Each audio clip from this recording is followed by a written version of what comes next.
और हम बात कर रहे हैं कि वर्ल्ड वाइड टेरर, फ्रांस एक बार फिर दहला आतंकवाद से, और उसके बाद वर्ल्ड वाइड टेरर, इसमें कोई शक नहीं कि पूरी दुनिया आज कहीं ना कहीं आतंकवाद के निशाने पर आ चुकी है। लेकिन भारत में बात करें तो भारत भी आतंकवाद के लंबे वक्त से पीड़ित रहा है। जेके त्रिपाठी, मैं आपके पास आऊंगा इस दौर में।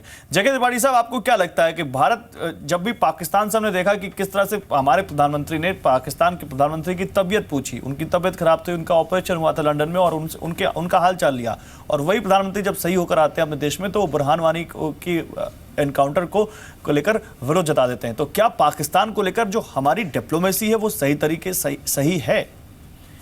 देखिए, हम ये नहीं कह सकते कि हम पाकिस्तान को लेकर के हमारी डिप्लोमेसी में कोई फंडामेंटली गलती हुई है, क्योंकि डिप्लोमेसी या विदेश नीति जो होती है किसी भी देश की, वो उसके राष्ट्रीय हित पर आधारित होती है। और कमोबेश हमारी डिप्लोमेसी या हमारी विदेश नीति जो है वो शुरू से जैसी रही है वैसी ही रही। बस एक फ़र्क ये पड़ा है पिछले कई वर्षों में, मैं ये नहीं कहूँगा कि बीजेपी के टाइम में ही, कांग्रेस के टाइम में भी एक फ़र्क ये पड़ा है कि जहाँ हमारी डिप्लोमेसी भी शुरू में पाकिस्तान सेंट्रिक हुआ करती थी, अब वो पाकिस्तान सेंट्रिक नहीं रह गई। फिर हम ये जानते हैं कि पाकिस्तान एक रियलिटी है। पाकिस्तान हमारा पड़ोसी है, ऐसा पड़ोसी जिससे हम चाह के भी दूर नहीं हो सकते।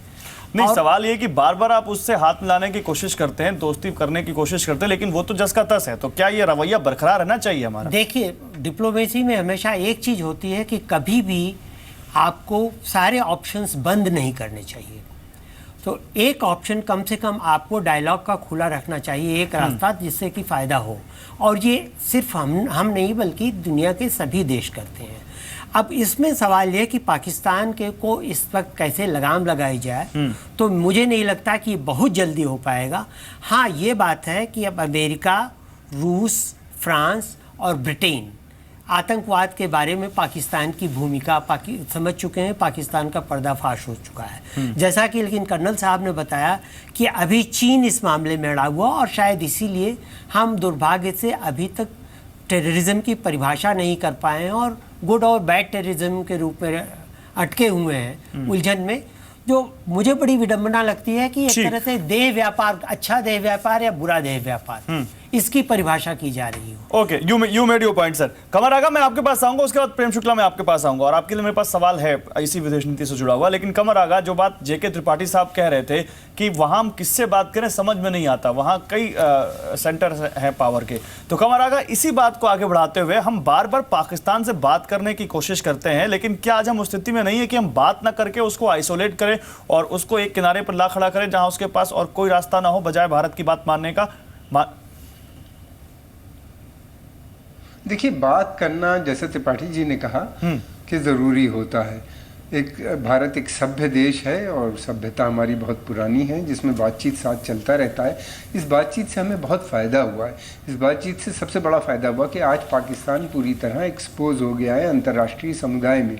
वो ये हुआ है कि हम सारी दुनिया अब ये कहती है कि भारत तो बातचीत के ज़रिए मसलों का हल ढूंढना चाहता है। हमने संधि भी की 72 में, शिमला एकॉर्ड हुई, फिर उसके बाद जंग मंग हुई, फिर उसके बाद हम लोगों ने लाहौर डिक्लेरेशन साइन किया, और अब फिर हम बातचीत, कंपोजिट डायलॉग भी हमने लॉन्च किए, वो उसमें भी आगे बढ़ी। हम फ्री ट्रेड एग्रीमेंट भी उनके साइन किया। लेकिन पाकिस्तान एक ऐसा मुल्क है कि उसके साथ कुछ कर लो उसमें कोई फ़र्क नहीं आता।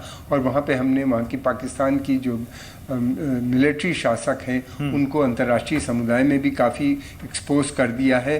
और दूसरी तरफ ये कि रवैये में भी, जैसा कि अम्बासडर त्रिपाठी ने बताया कि रवैये में भी अंतर्राष्ट्रीय समुदाय में चेंज आ रहा है। लेकिन ये है कि अब पेरिस में जो लगातार अटैक हो रहे हैं, यूरोप उसका निशाना बना है, फ्रांस, रशिया भी इस बात को कहता है कि रोकना चाहिए आतंकवाद को। तो मैं समझता हूँ कि अगले 4 से 6 महीने के अंदर एक बड़ा चेंज मुझको ऐसा लगता है कि ज़रूर आएगा, कम से कम यूरोपियन यूनियन के ऊपर। बिकॉज यूरोपियन यूनियन जितने प्रेशर में है, इतना अमेरिका प्रेशर में नहीं है। उसका प्रेशर बढ़ता जा रहा है लगातार।